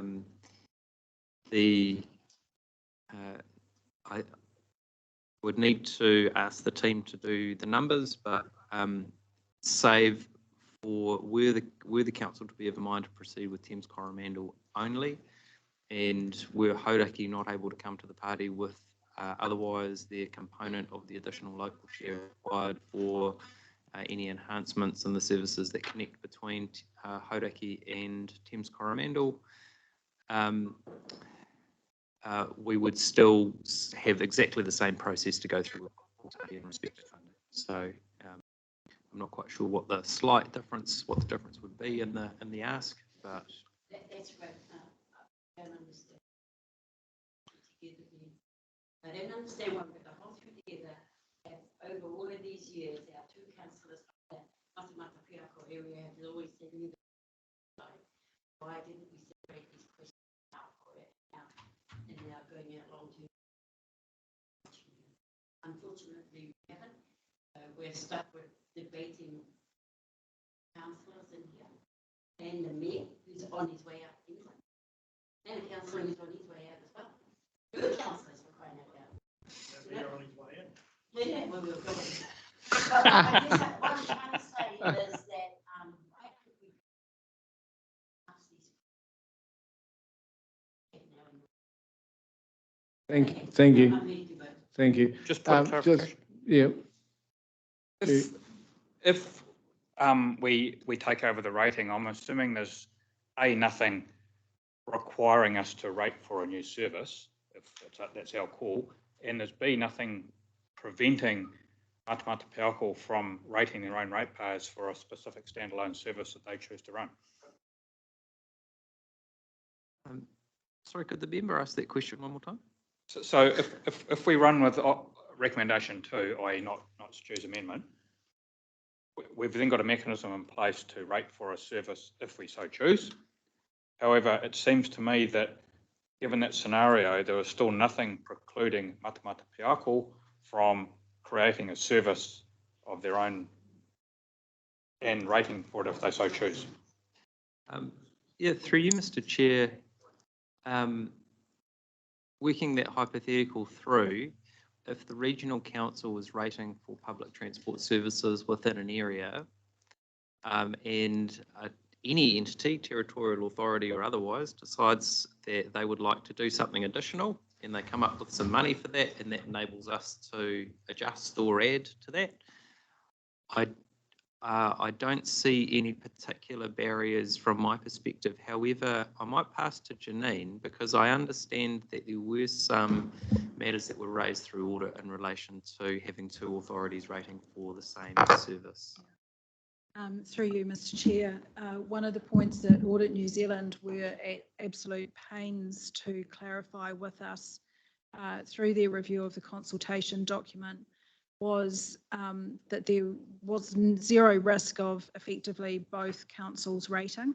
So they were seeking absolute confirmation from the territorial authorities that they would stop rating for the services if we were to assume rating for the services, so that there's just no confusion from a ratepayer perspective on that matter. So really, that's not flowing.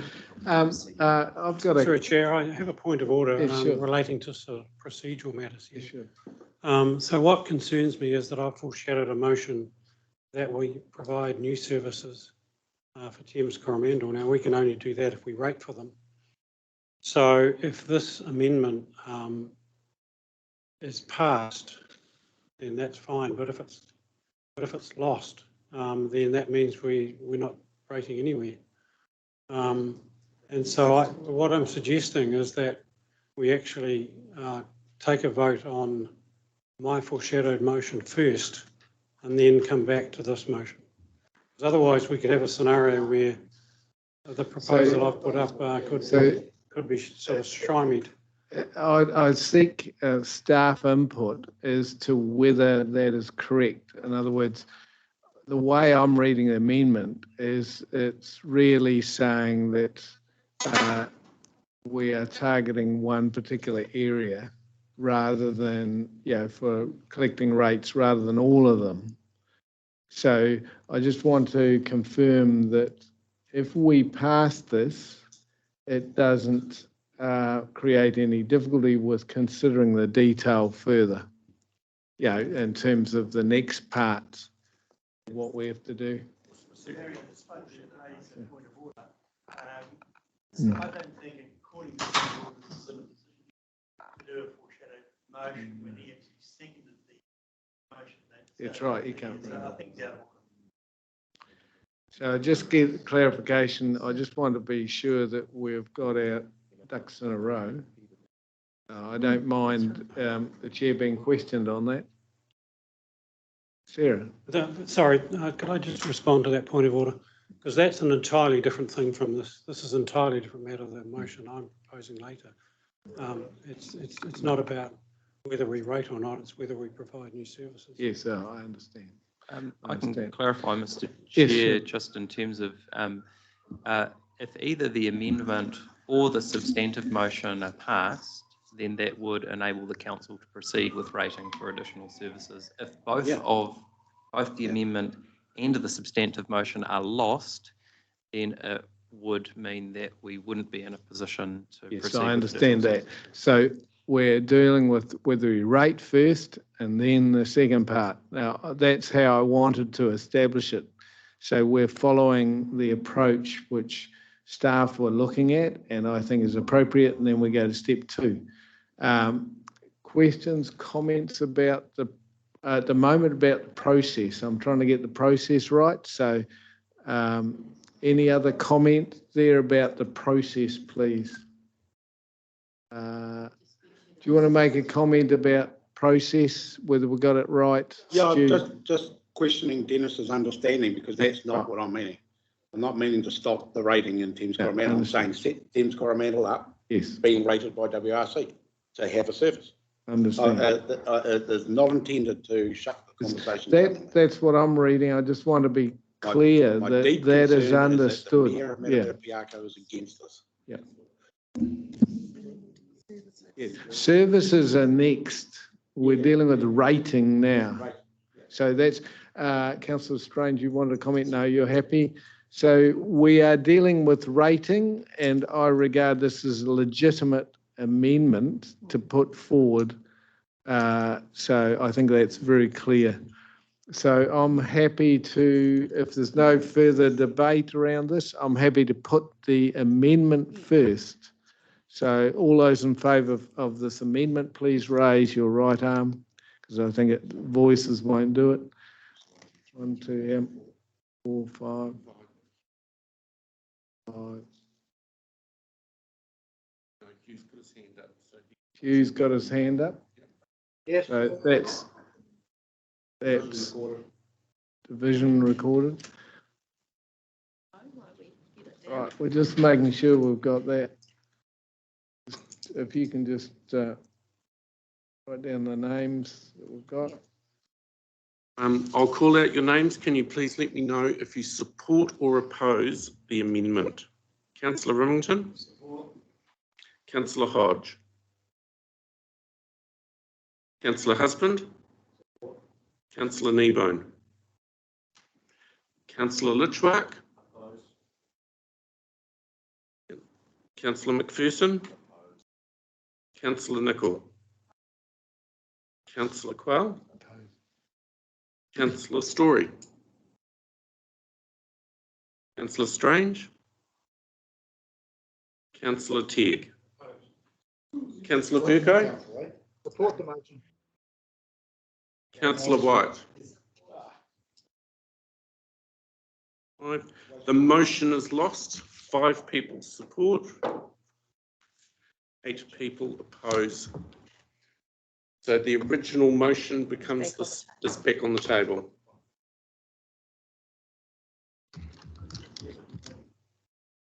And we've recorded that.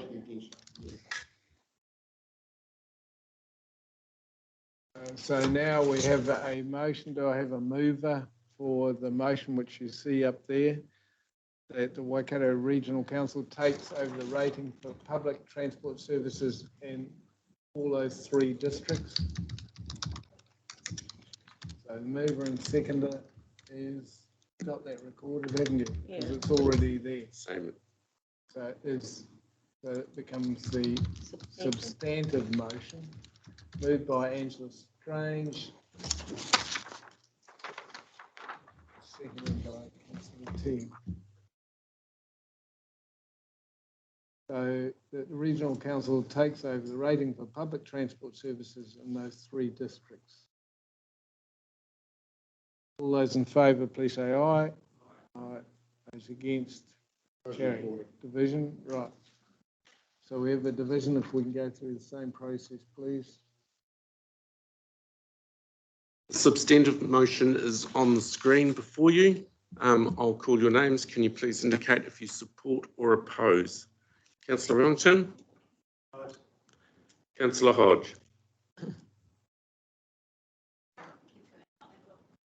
Councillor Husband? Councillor Kneebone? Councillor Litchwark? Councillor McPherson? Councillor Nicol? Councillor Quell? Councillor Story? Councillor Strange? Councillor Teague? Councillor Vercoe? Oppose. Councillor White? Support? We have 5 and against, 1, 2, 3, 4, 8 support. The motion is carried.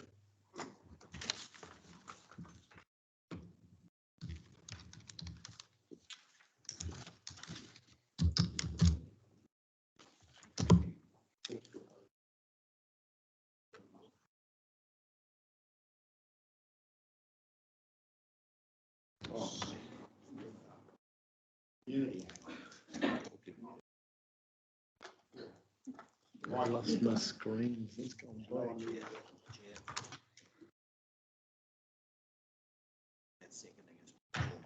Pro forma. So we now have another motion. I just lost my screen went black for a moment, so I'm now back online for some reason.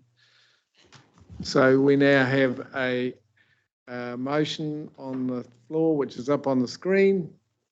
Sorry, could you explain what pro forma? Like what the Pro intention forma is? is meaning that he is reserving his position until the discussion has been had, and then he'll either confirm or withdraw. Is that correct? It's my understanding that I'm retaining. Does that fit within standing orders to be able to pro forma a second and then withdraw or not? Yes. Oh, well, at the moment we're only discussing whether pro forma was legit under standing orders. I've got to clarify that, because if it's not acceptable, then Councill's asked a question about no. how But I I've use got the to. term. I know, but not how you interpret it. I've got to do it according to how standing orders perceives it. Standing orders doesn't necessarily. That's right, but he can't be. You can withdraw your. No. So you can't withdraw once you've seconded it. The amendment, you can't withdraw that seconding. It's only you can vote against it. Are you happy with that? But I can vote against. Yes. So we'll take out the word pro forma, and we've just got it second at the moment because it means you can write it. Yeah. You should. Dennis, do you want to hit your button, and then you can come. Then we'll come back to you if you want to come back. Is the mayor and councillors of Thames Coromandel aware that you're going to go forward without any funding from Waka Kotahi, or has it been sold to them with funding? The mayor says it's with funding. So again, are we just going to push this through against the mayor of Thames Coromandel?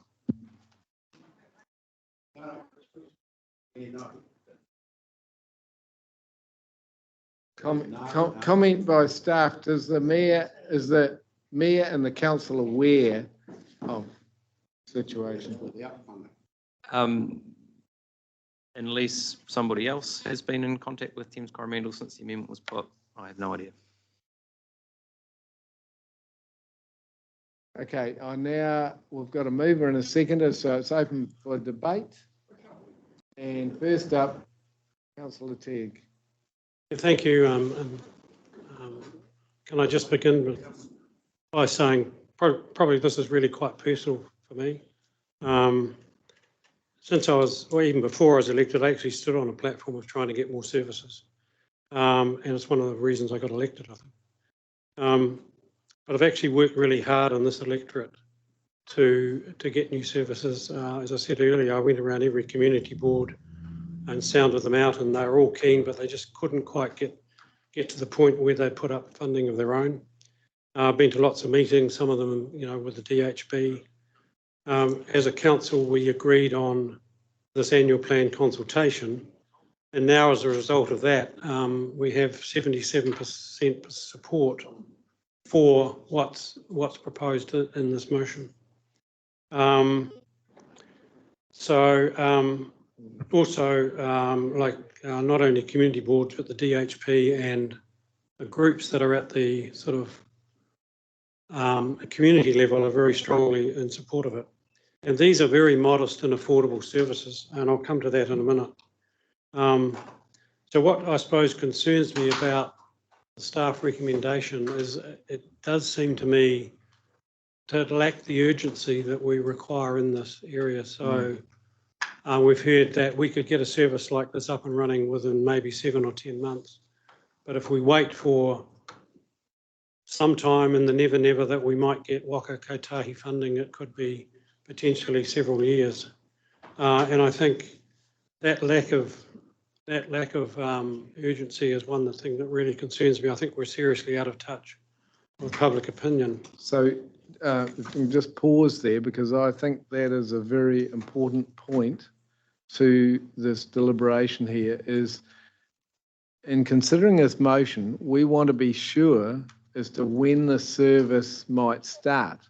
And there's a bit of a concern that we're hearing figures like well into April 2023, and it could create quite a situation where you started collecting rates and you're actually saying you've got to provide a service and you're not. Well, And that's not a great, I'm just saying this is a perception that is clearly possible.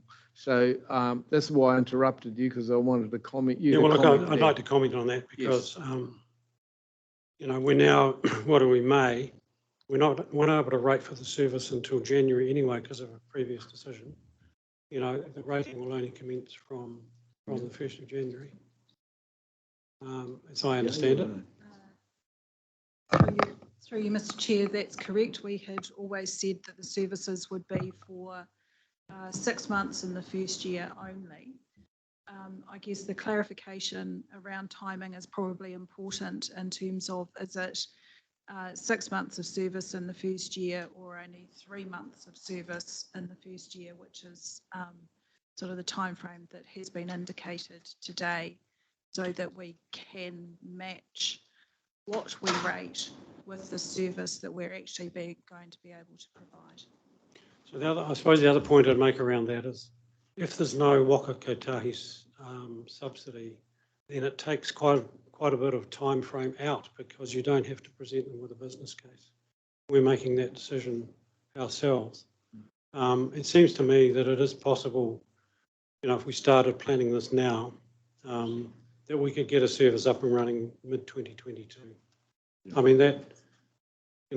That's almost a year to design the services, do any further consultation, go out for tender. So that seems like a reasonable time frame to me. That's where I sit on. Could I have a comment from Mark on the timing? Because obviously this is a key issue. Yes, through you, Mr. Chair, the availability or otherwise of Waka Kotahi funding wouldn't affect. Waka Kotahi have already made their funding decision about this service within the timeframes proposed under this consultation. We wouldn't be seeking to revisit that. We would be seeking to potentially gather more information with the council to decide not to proceed in the absence of Waka Kotahi funding, but to build a stronger case for that funding. We would obviously do some more work. But under this scenario, as per the amendment that's been put, Waka Kotahi funding, with or without, their decision's already been made. It wouldn't take any time away from our timeline. Sorry, can I complete my comments?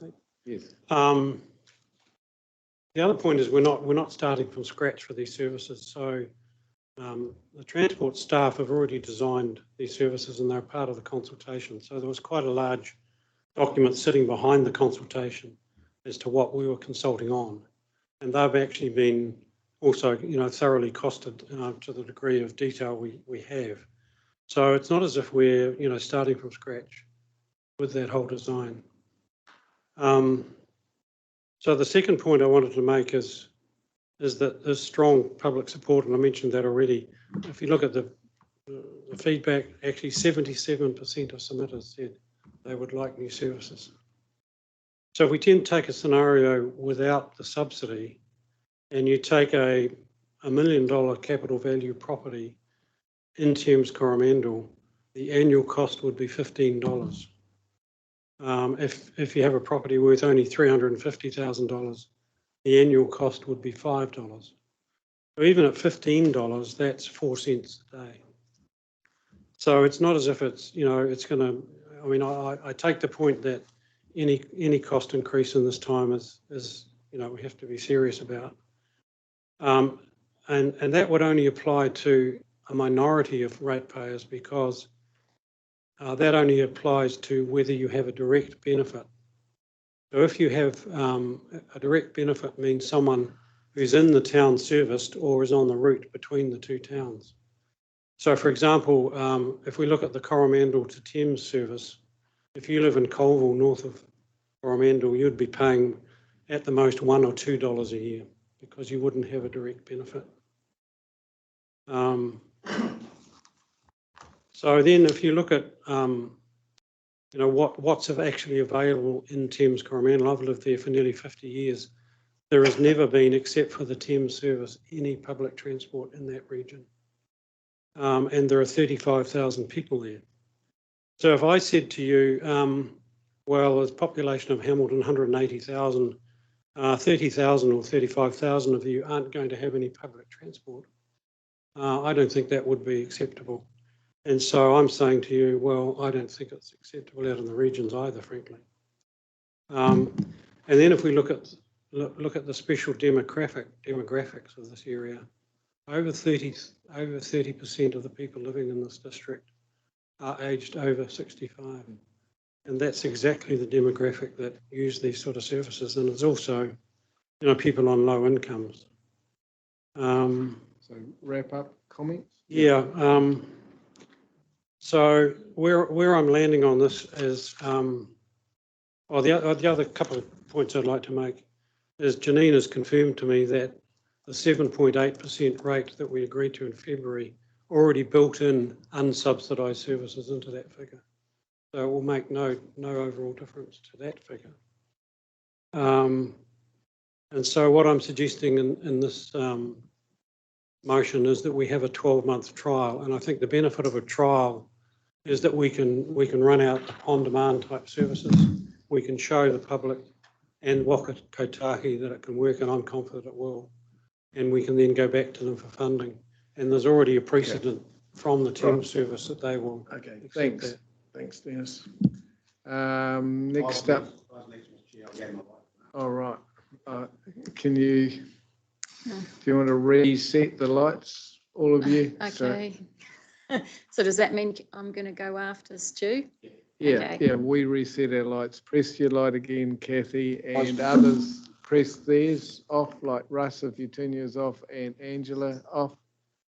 And now back on, you two. That'd be good, yeah. Great. You can always be speaking to wrap up. It's a great system. So that's great. Council. Thank you, Stu. Yeah. Thank you. Mr. Chair, my question's of the CEO of Waikato Regional Council. Has this particular motion that's on the board now been consulted on in the community? And are the mayors and councils in agreement? Because I have a text on my phone from both mayors saying their councils are not in agreement with this. Yes. Thank you. Which I've shared with Stu and Andrew, if you'd like to view it. I think there's two questions. The second part of it, which was in relation to the discussion of the mayors, I can't comment on. I haven't been involved. No.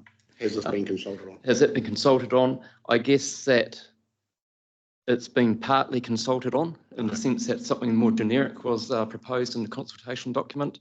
And I guess it's whether, if it's a part of, does that mean consultation or not? Janine, I guess I'm looking to you for that answer. Dive for cover. Through you, Mr. Chair, what has been consulted on is the possibility of, well, the question was asked of those three communities, did they want us to proceed with the new services in the absence of Waka Kotahi funding? And the responses to that are set out in your deliberations report. So that was the question that was specifically asked. What is new within this is limiting the services to Thames Coromandel. I don't think that would be an issue in and of itself, because you've got feedback and you understand the geography of where those submissions have come from.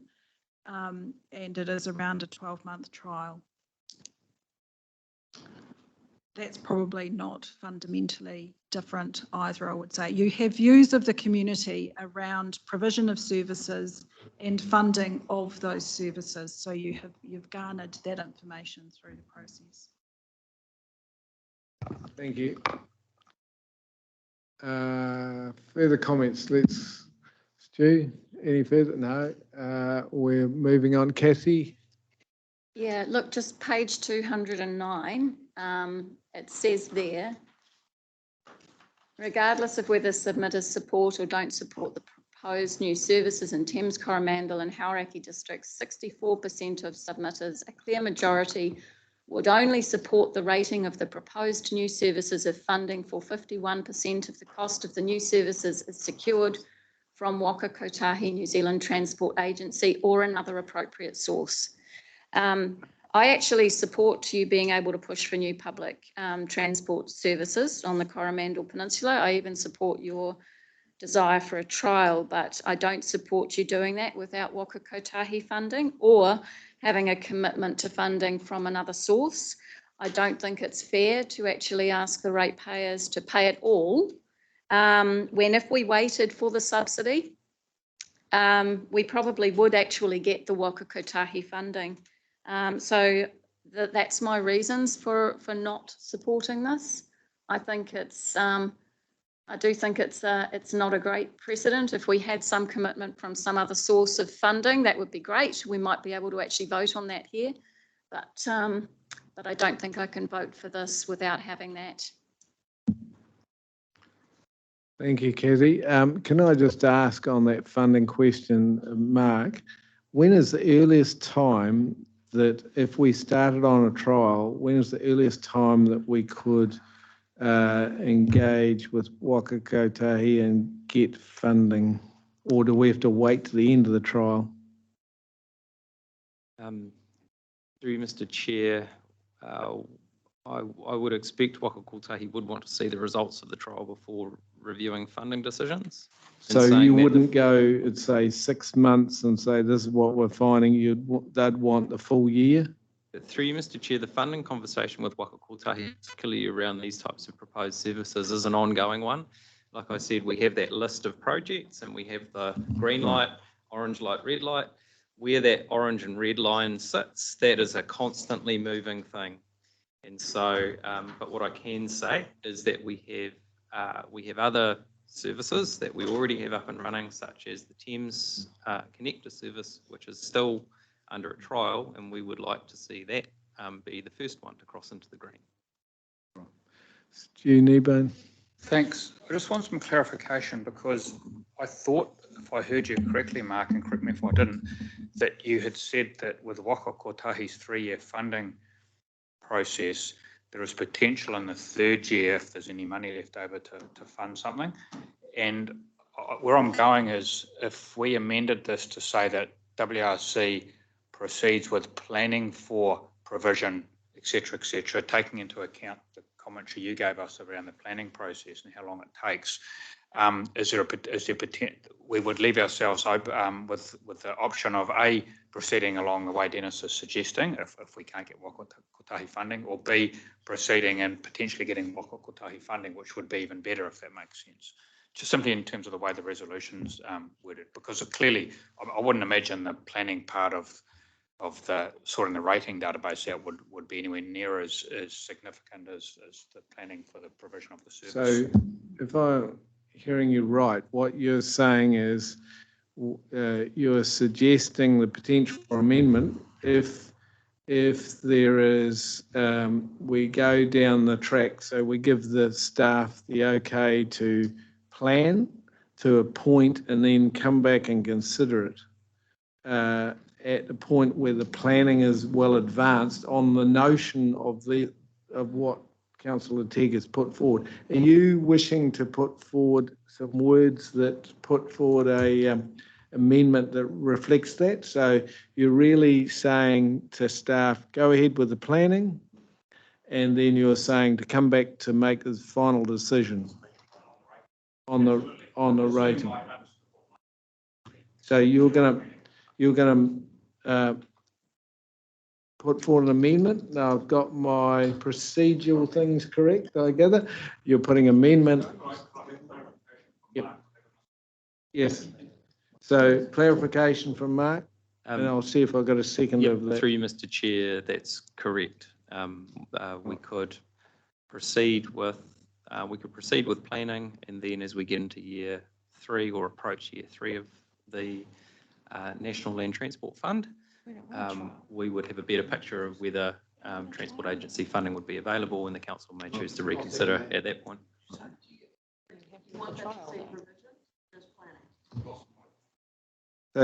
So you're talking about So it would simply read that Waka Regional Council proceed with planning for Yep. instead of rating for. Yes. Yeah. Yep.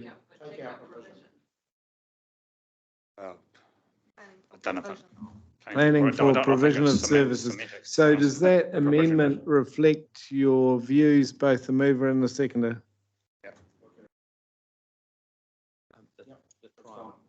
Happy to do that. So that amendment, I'll take only at this point discussion on that amendment. We have Councillor Kneebone first as if you. I have nothing more to add. All right, so you have a right of reply oh, no, you don't on an amendment, No. sorry. You don't give that to you. Take your light off. Angela Strange, yes. Yeah, thank you, Chair. I just have a question around the word trial. What would be the purpose of planning for a trial, knowing that in the past we've had problems with 12-month contracts? Is it not better to go for gold and see if we can get everything we can get? Yes, through you, Mr. Chair, my view and preference would be if we're going to get out there and plan for a service, then we should plan for it being a permanent service. One step in implementation may be to give us some flexibility in our contracting so that we can adjust a little bit as we go. But I would suggest removing the 12-month trial. Take the trial out. Okay.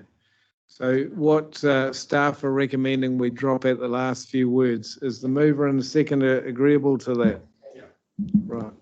So we now have a clear amendment and comments. Oh yes, Councillor Teague, make it quick. Yeah, thanks. Well, I think the thing we need to be clear about here is you know, the urgency between the amendment and the substantive motion. So if we just go with planning for something and we have to rely on Waka Kotahi funding, we need to be aware that could be potentially 2 or 3 years away. If we go with a substantive motion, we'll be able to do it, I think, possibly 2 or 3 years earlier. And that's why I come back to that question around urgency. I think just to drop in there because we want to move it on, the amendment that's on the floor doesn't actually restrict with or without. What it says is get on with the planning and then we're going to bring it back to council. So I don't think your comment is relevant there in terms of a reasoning. So I think that it's quite clear from the amendment that we want to get on with the planning, bring it back to the council and then make a decision. It's quite simple in terms of that process. Any other comment? Yes, Councillor Strange. Just a question around process. Where will the decision sit? Will it come as a recommendation from RCC through to full council? It can do. Once the funding is. I think the planning, when we talk about planning, we're actually telling staff to go away, do their plan and bring things processed. They know it has to get to council. It's typical that it goes through a funnel to get to council. There will be nothing different. It doesn't have to come directly to council, and so they'll take it through those processes. Next comment.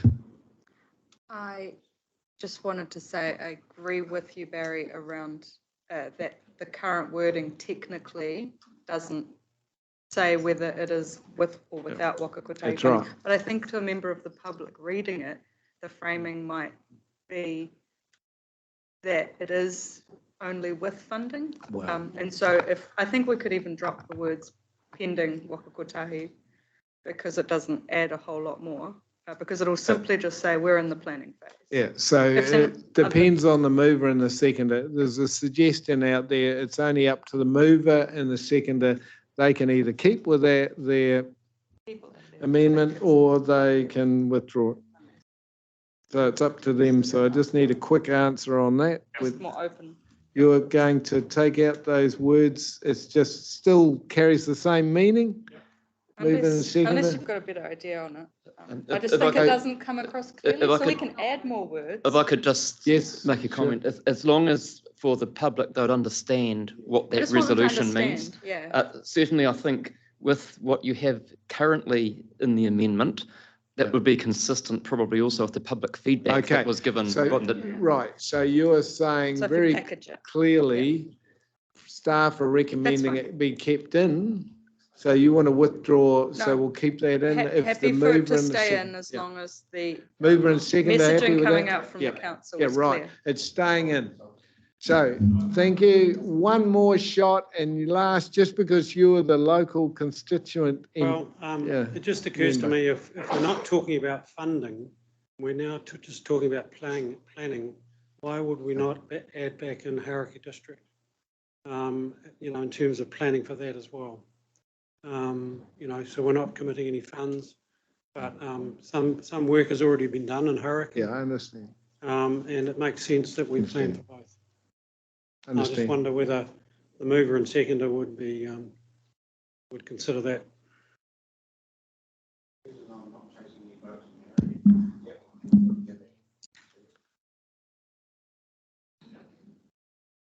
It's up to the mover, seconder.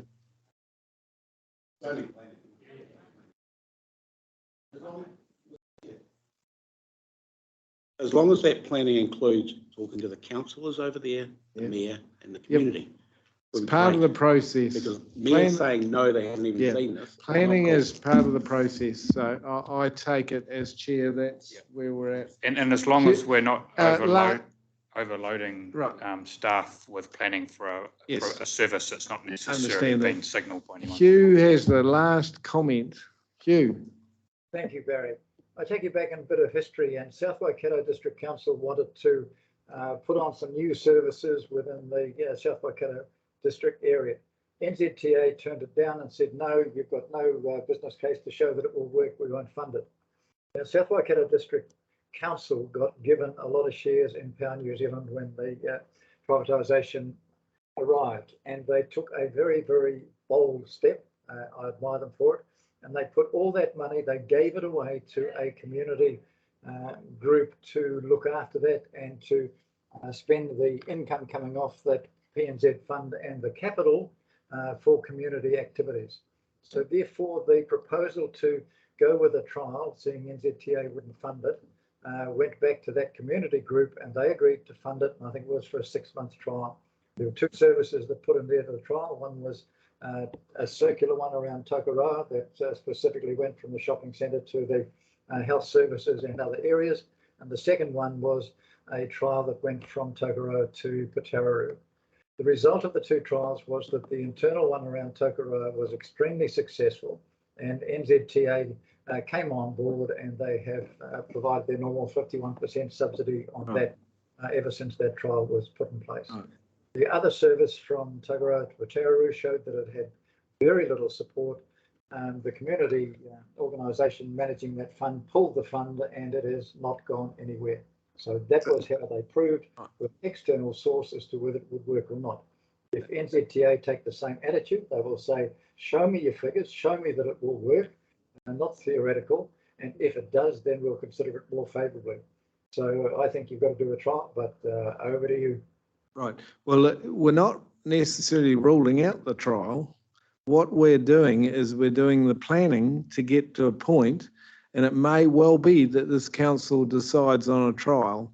So we're not ruled out any of that. This is saying we haven't got all our planning and processes in place to the best of our ability. So then that's what I'm picking up from this amendment, correct?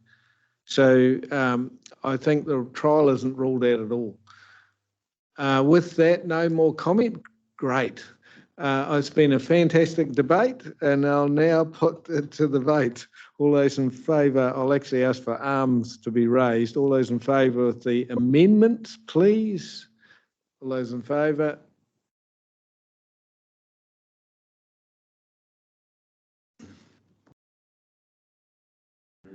So the amendment now becomes a substantive motion, and I'll move that as the, well, is it the same persons that move in second?